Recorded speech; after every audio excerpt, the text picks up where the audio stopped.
Hello, hello, and welcome back to another podcast episode of Overpowering Emotions, where I talk all things big emotions, emotion regulation. Today, I really want to talk about something that plays a big role in our lives. We probably don't give it much thought, but we probably should give it a little bit more thought. And this is really our inner voice. We might have more than one inner voice. I bet we all have several. Well, we actually know that there's at least seven subcells, so I would imagine that they do have different voices, but it's always there. I'm going to use just in singular, but we probably have more than one. It can help us plan and problem solve, remember information, even coach ourselves through challenges. But it can also work against us, especially when it turns negative and starts to take over and starts to beat us up a little bit.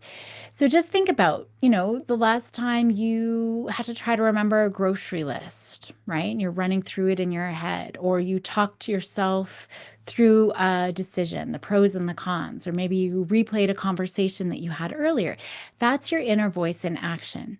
It's the internal dialogue that's supposed to help us navigate life. And it really shapes how we think and feel and act every single day. Now, it starts externally, right? When we are babies and toddlers, that voice, it's like our inner Jiminy Cricket. We don't have that developed yet. It's parents, right? It's adults who are helping us learn about the world. And then we start to talk out loud. Uh-oh, don't touch that. It's hot. Uh-oh, like fall down, whatever we start saying as kids. We're using that language to self-talk. And we see, I still self-talk, actually, a lot of ADHDers. That's a great accommodation, is to allow them to talk out loud and problem solve out loud. I do it all the time. My girls are always asking, just checking, are you talking to me? I'm like, nope, right? My husband's always curious, like, do you talk this much out loud when nobody's around? I'm like, yes, I do. It's part of how I, work through things. Eventually, it's supposed to go sort of internal so you can talk. And I do have the capacity to talk inside my head. It's just a lot easier with working memory demands on the external side. But that's just an example. Scientists actually say our inner voice is one of our brain's most important cognitive tools because it does help us plan and organize our thoughts before we talk. It helps us reflect on past experiences. It helps us problem solve and weigh out those different, pros and cons, different options.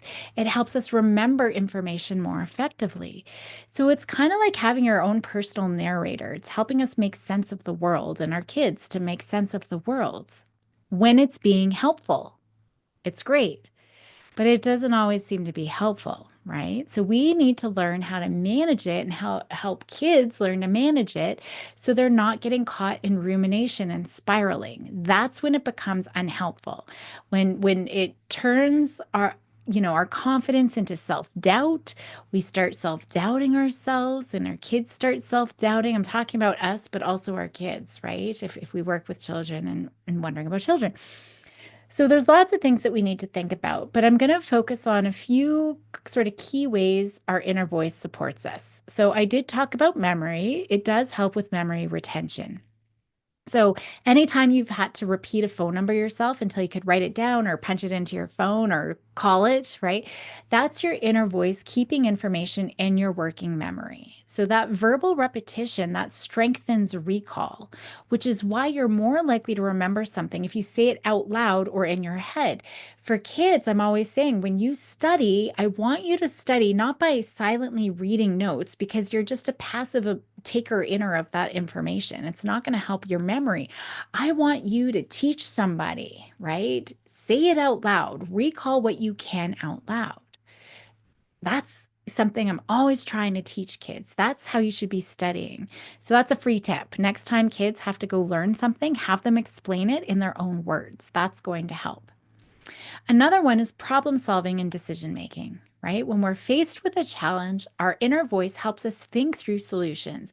It helps us analyze different choices. So, brainstorming all the different possibilities, talk about the pros and the cons of each of those choices. We can predict outcomes, right? Oh, if I do this, this might happen. But if I do that, that might happen. We can rehearse conversations before we actually have them, right? And that's part of that piece too about predicting potential outcomes, for example. We could um, kind of play back and forth between us. Well, this is a good idea. Well, but did you think about this, right? We can kind of have that big debate. If you've ever had a disagreement and later found yourself replaying that conversation, oh, I should have said that instead.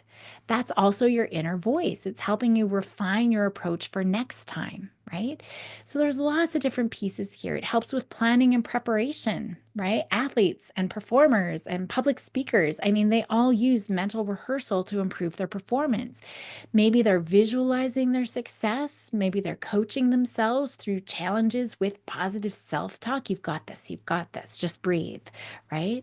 A practical strategy, before a big event, and a big event could be a test, it could be a difficult conversation, is helping kids learn to use their inner voice to prepare, where they're coaching themselves. So instead of you always saying, just do this and make sure you breathe and make sure you do this, what can you say? What would your own personal coach say? I've got this. I've prepared. I studied all night. Well, that wouldn't help you, but I can handle whatever happens. They need to start developing that inner self-talk, that self-coaching. Okay. Because the way we talk to ourselves directly affects our confidence and our performance. And so that's really important. So, how can we use the helpful part of our inner voice to our advantage? We want to focus on that. Now, it definitely gets tricky when the inner voice turns critical and harsh and repetitive. Maybe that's chatter. We can call it chatter or rumination. It just doesn't stop. It's just always going on, right? It's replaying past mistakes.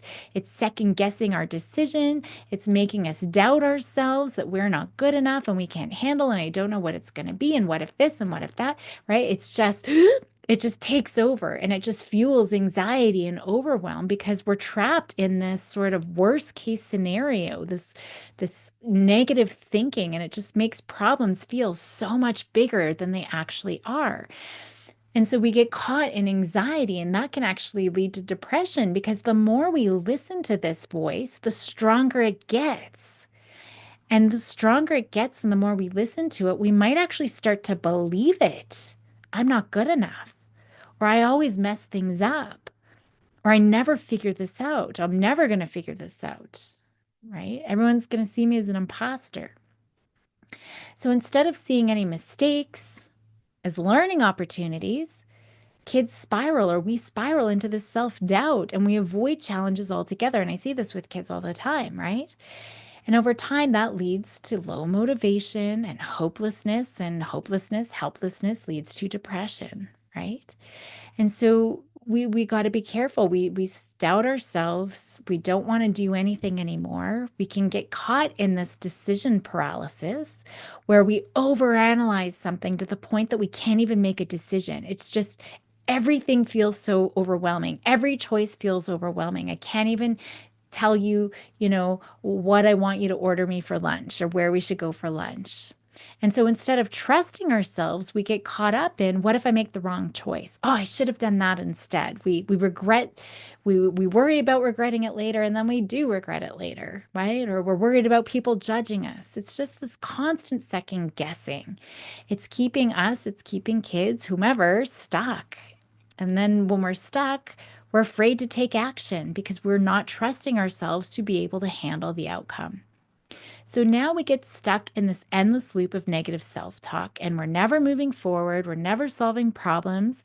And that's why venting and focusing on content is really problematic. So I'm always saying we can't get stuck in the trigger or in that event because we're just going to get caught there. And I'm going to talk in the future in another episode about emotion contagion, which ends up happening. We might get sucked into our kids venting or other people's venting.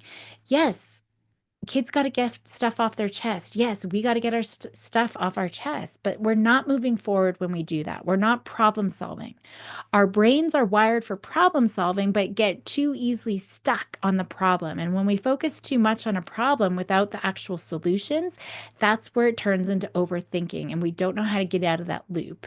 Right? That rumination keeps us stuck in the past or fearful of the future instead of taking action in the present. Okay. So we got to get unstuck. We got to help our kids get unstuck by learning to respond to that voice in helpful ways.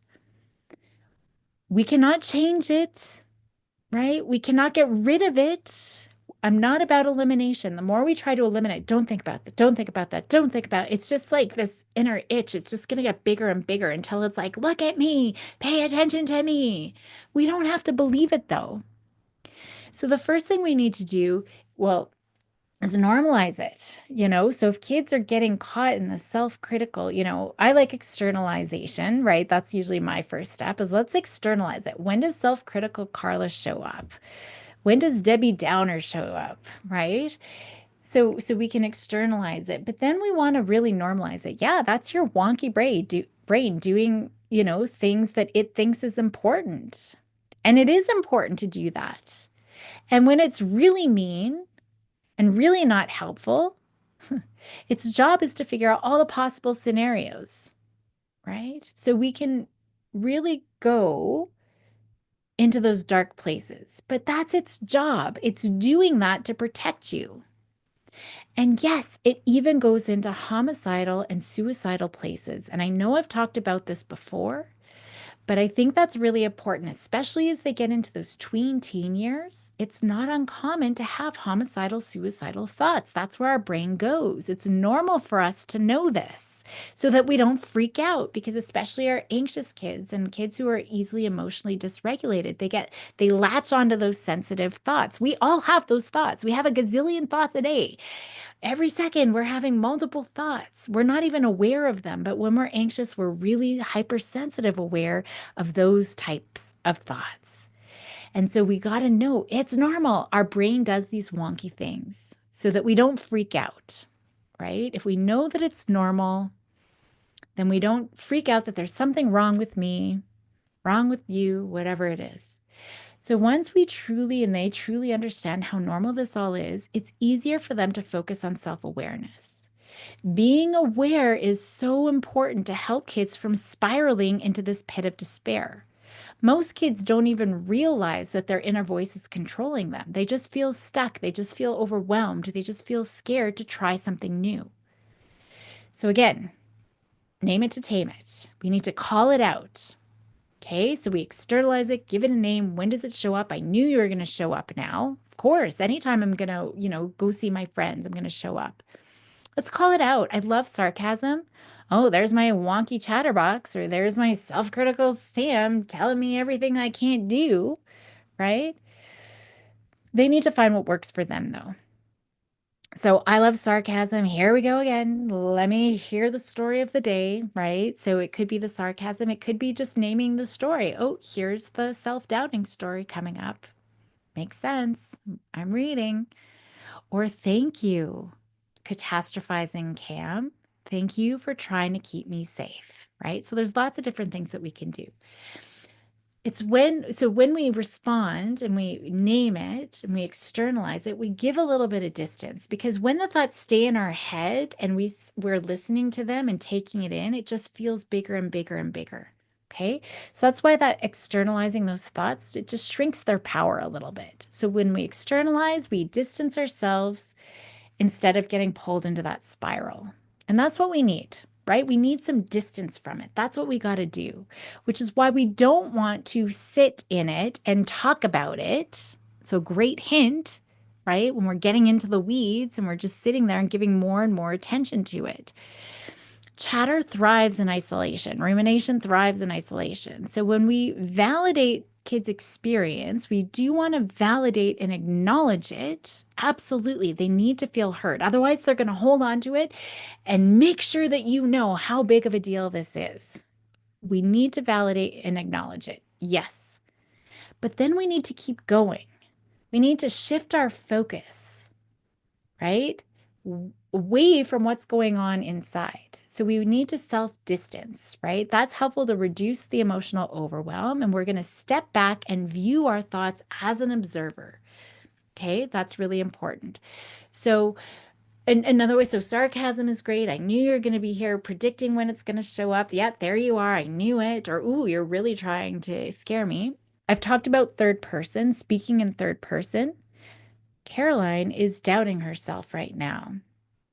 Hearing their thoughts outside of their head, saying it out loud in third person, it actually helps kids process those thoughts, and it can recognize them as irrational or exaggerated. It might take some time, but hearing it is like, no, that's not actually true. And in third person, it just creates that distance. But even more importantly, through all of this, it's keeping their prefrontal cortex online. I don't care about trying to change them and reframing them and eliminating them. I want them to keep their prefrontal cortex online because this is the part of the brain that helps them self regulate, that helps them manage their emotions and see the world as it is and think rationally. When they can keep that prefrontal cortex online, now they can problem solve and figure out, what do I need to do next? But after that, we validate and acknowledge we don't need to do anything. Just acknowledge is all we really need to do, right? Teaching kids about these inner voices, we don't need to reframe it. We don't need to eliminate it. It's just acknowledging it because we try to do anything. That's where we get stuck. And that's where we get stuck in thinking these thoughts are bad and something's wrong with me. I need to do all of these different strategies. Why can't I just think happy thoughts, right? So we don't want to teach kids that these thoughts are bad. They're normal. Our brain is going to do wonky things, right? They're just normal parts of us, normal parts of what your brain is doing exactly what it needs to do.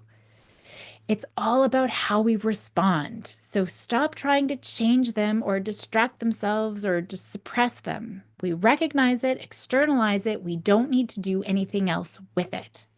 Okay. When we can get really good, I mean, we could identify the function of the voice. I have several voices, and I have gotten to the point now that I can tell the difference and I can feel them. It's not just the voice, I actually get a physical sensation. I know when they show up. So I know the difference between the superwoman voice and the busy voice and the anxious voice. And they're all trying to tell me something. And they all want me to know, right? Something, and now I know I need to address that. So this is definitely a higher level stuff, and maybe one day we'll get there. I don't expect anyone to do it now, but it starts with attending. It starts with attending to our self-talk. So the homework for right now is just to pay attention to that inner voice, what it says and its patterns, right? And then we can learn to shape it to be an effective coach. And I would pair, okay, this thought came up, is it paired consistently with the body part? And this is how I started, the process. And when we look at things like internal family systems, this is a piece too. So maybe they're doing body mapping. And again, when we drop into the body, we're keeping our prefrontal cortex online. This is not new. This is what we need to do. So when my busy comes in, like for me, it's like if I were to draw a little body map, for me, it's a big black like brick on my chest. It's the pressure on my chest. Okay. So I know, and I know that it's more of a pain, like a sharp stabbing, like electrifying pain when there's something else coming up versus anxiety. I feel that in the pit of my stomach. So we can start body mapping these different things too. Okay. And so if it's my busy, thank you. Okay. You know what? I'm going to write down everything that I need to do if I'm getting caught up in the overwhelm of everything that I need to do. So now I know when this shows up in my body, in my thoughts, this is the behavioral action that I could take. Right. So I think that that's helpful. I think it's helpful too, like the what if, how, maybe there is a little bit just linguistic change here. What if I fail? What if they don't like me? Looking at what's next. I'm always asking kids, what's next, right? Or, what if, I don't know, I embarrass myself. So how can so I can identify, okay, catastrophizing Cam has shown up. Thank you, catastrophizing Cam. Now I'm going to ask you, what's next? Right? And this is where we start training kids to ask. We are asking it first, and they will eventually, okay, so what if I embarrass myself? Well, what's next? Right? What's another way to look at this? What could I do differently next time? What's one step that I can fix this? What do I need to do right now? It's focusing from the fear to action. That's really what we need to do. So we can't change our thoughts, but we can shift how we respond and where we focus. So just looking at that, right? How can we, agree, okay, I see you. What is it that I need to do right now? And what can I go do that's going to be most helpful? But again, not all self-talk is bad. So when we're looking for homework, it's looking at, okay, when do those unhelpful inner thoughts come up, but when do the helpful thoughts come up as well? Right? I think that that's really important because then we can have kids differentiate, well, what's different between the voices and what are you doing that's different? And how are you responding to that? Whatever you're doing there, how can we migrate that over here when the negative thoughts sort of come up? Right? So, some of those things is what are they already doing that's effective, that's being helpful? What are some linguistic shifts that I can do? Even like I can't yet, right? But again, I don't like focusing so much on the reframing because we can still get stuck. And if they don't believe it, then it's going to be really hard, especially when it comes up again and we think we should be getting rid of them, but then that's impossible. We can't change that inner voice, we can't silence it. So that should never be the goal. The focus should always be what's next, what's next, what's next, moving forward. So I might leave it there because I find I give too much information and then it becomes overwhelming and gets lost in the weeds. I do want to talk about emotional contagion. So that will be coming up. But for right now, it's being able to identify what are some of those common inner voices. See if you can map out, with kids who the different inner voices are. It's like our inner Jiminy Crickets. And maybe there's different ones about friendships. Like maybe there's like confident Carla here when I do math, but then self-doubting Susan is really showing up when I'm with my friends. So what are those voices? When do they show up? And it could, like, for me, it's the superwoman voice and the busy voice, right? I don't actually give them names. So you can work with kids to figure that out. And then once they get really good and hypothesizing, when do you predict that this, self Critical Sam is going to show up today? What time? What are you going to be doing? And what can you say back? Okay, thanks for telling me. I'm still going to do one more question, right? So if Sam shows up, then I'm going to work on, two more questions and come get it checked or something like that. So write that if then when it shows up and what my prediction is. Was your prediction right? Once you've done that, then they can start looking at noticing in your body. Okay, self-critical Sam showed up. This is what it sounds like. This is the story it tells. This is what it feels like in my body. So that's that clenching in my chest. And then what am I going to do? What does Sam want me to do? Probably give up. I'm going to do the opposite. That's what we're going to do. So I'll leave it there. Thanks for joining me and help those kiddos be bold and courageous. And I will see you next time.